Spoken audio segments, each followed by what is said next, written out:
It all started when I was born, obviously. I was born pretty cute, but I was undernourished. Well, that was for my brother's fault, considering he took all the nutrients when we were in the womb. However, I was born with mental disorders, and I also grew up isolated, so I didn't really know how to interact the same way other kids did. My mom had to work overseas most of the time, so that just left my dad to raise me. He's a Christian, and he kind of made me believe all this wacky stuff, really. He even told me how people of the LGBT community are basically evil and such. However, I was never really the type to question anything very much, so I believed him for a long time. If I was lucky, I would usually have at least one friend every time we moved. I was a very socially awkward person because of it. I met a girl called Alicia. She was very troubled based on how her parents are constantly fighting and everything.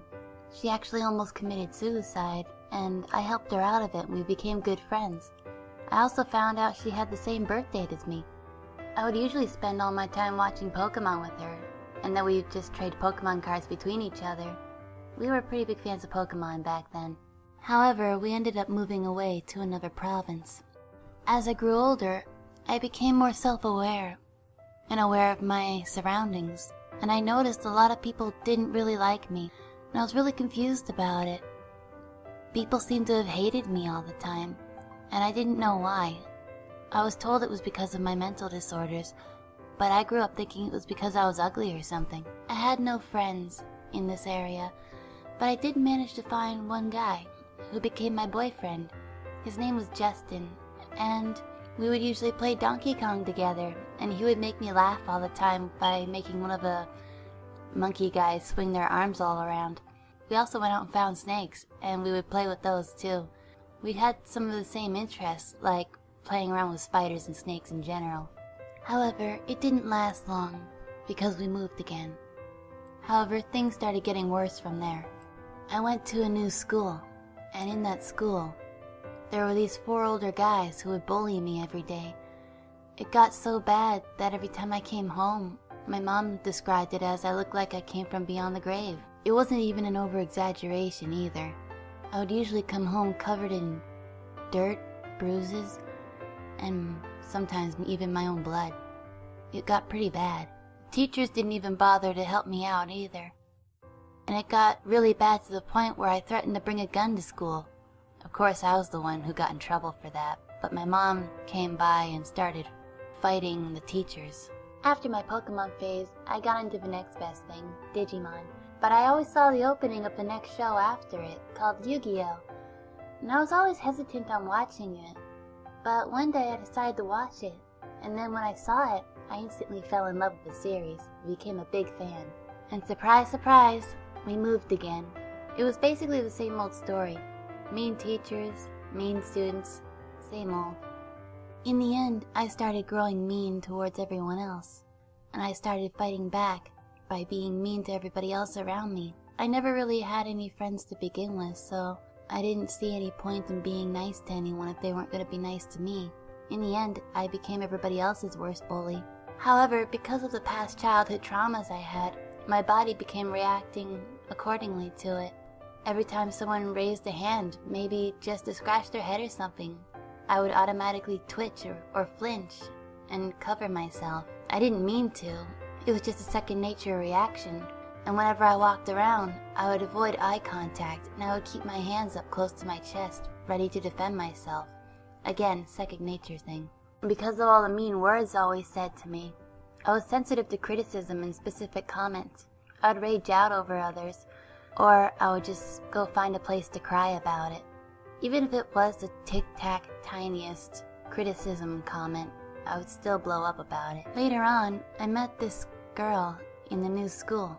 She opened her heart to me, and she showed me kindness, and I was really confused about it because it was one of the first time really I found kindness from someone in that school, or in any of the other schools I've ever been to, really. However, being as defensive as I was, I ended up being mean to her anyway. However, she didn't give up, and she kept being kind to me regardless, which left me to be even more confused. One day, she forgot her lunch, and I happened to have gotten some snacks from the fridge nearby, and so I decided to share what I had with her, and we became good friends after that. Then one day, I found Fan Art Central and an artist called Bakura Angel of Light. I loved her art a whole lot, and I was actually surprised that people were allowed to post their own art online freely, even fan art of stuff that they like. Seeing her art and seeing everybody else's art on Fan Art Central, it inspired me to draw, and I would always watch Yu-Gi-Oh! While I was drawing because I made a promise to myself that one day I'll become really good at mimicking the art style, and that was my goal, my inspiration to keep drawing. And then I joined Fan Art Central, and I started my life with drawing and posting art online.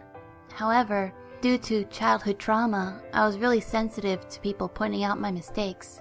That very feeling of not just being judged by everyone, but being hated as well came back. Even if it was friendly critique, I wasn't able to take it very well, and either I would lash out or I would go somewhere and cry. Later on, I was able to become friends with Bakura Angel of Light, who I found her name was Tanja, and we became really good friends after that. Shortly, a year later, everyone started leaving Fan Art Central for a new website called DeviantArt. I wasn't quite sure what was so popular about DeviantArt, but I wanted to give it a try anyway, and so I decided to join DeviantArt since everybody else was going there. I actually found that DeviantArt was a very lively place, much more livelier than Fan Art Central. I mean, people were way more friendly, and it made me feel more comfortable. That's where I met this Deviant artist called Scoot Wukos. He and I became really close friends, until after a while we started dating. A year later, I met some of Wukos, and that's when my parents believed me that he was actually legit, and they allowed me to have a webcam. I went to high school shortly after, and I made a lot of friends, which was quite surprising for me because I wasn't really used to having any. I joined different clubs like art, music, and drama, and the chess club, but the only reason I joined the chess club was because you can get free pizza every Friday. I mean, it's pizza. During grade 11, my mental disorders started acting up and became way out of hand, to the point where I had to stay home for at least a whole month from school. And during that whole month, all I did was just sleep, not even kidding at all. That's all I did was sleep and sleep, because that was the only way I could escape my mental disorders. After 3 years, me and my boyfriend Scoot broke up, but it wasn't on bad terms. We're still good friends. Years later, I moved out and now I'm living on my own. I met some new friends online in a group called Yu-Gi-Oh! Roleplay, which me and my brother started up, and they're one of the best friends I've ever had. Lately I've been trying to get jobs, but I've never been able to keep them for more than 2 weeks or 2 months because of my mental disabilities, and the only thing that's been keeping me going are my benefits that I get for having such disabilities. However, I won't be able to have them forever. However, I had one job where I was doing really well, or I thought I was, until my supervisor started yelling at me the next morning for not being able to do my job right. And then it triggered all my childhood trauma coming right back to me again, and I ended up breaking down into tears, and they had to send me home, and I lost my job. I got various help from different people and companies and professionals, but in the end it was the same old. They would help me, but then they would give up on me and end up leaving me, and I wouldn't be able to get a job. The most recent place I went to said that they would help me to the best of their abilities, and I told them ahead of time. I said, you're going to give up on me, and you're going to leave me behind, and you're not going to want to help me anymore. And then they told me, we promise we won't give up on you. 2 years later, being with them, they helped me get jobs, but in the end it was the same old thing. I kept getting let go after 2 weeks or 2 months of being with them because of my mental disorders and because of my childhood trauma always catching up to me. In the end, when I went back recently, they told me they weren't going to help me anymore, just as I predicted. Online it seemed like nobody was interested in the content I was making either. I would make short comics, and after at least a couple, or maybe even a few pages, no one would really respond very well, and I ended up giving up on that. That's when everything became the most depressing for me. I started looking at my life, seeing I couldn't really do the most simple tasks that everybody else could do. Even at jobs that seemed to be really simple, I couldn't do them, and I would always get let go, and people would always give up on me. And the only thing holding me together and keeping me alive are my disability benefits, and I just thought to myself for a long time that once they run out, since I'm so useless, and since euthanization's becoming legal, I thought when my disability benefits are done, I would euthanize myself, since I had no chance of living on my own anyway. I always just thought I was just a waste of space, because I couldn't do anything except draw fan art. I figured while I had time, I might as well just make a comic.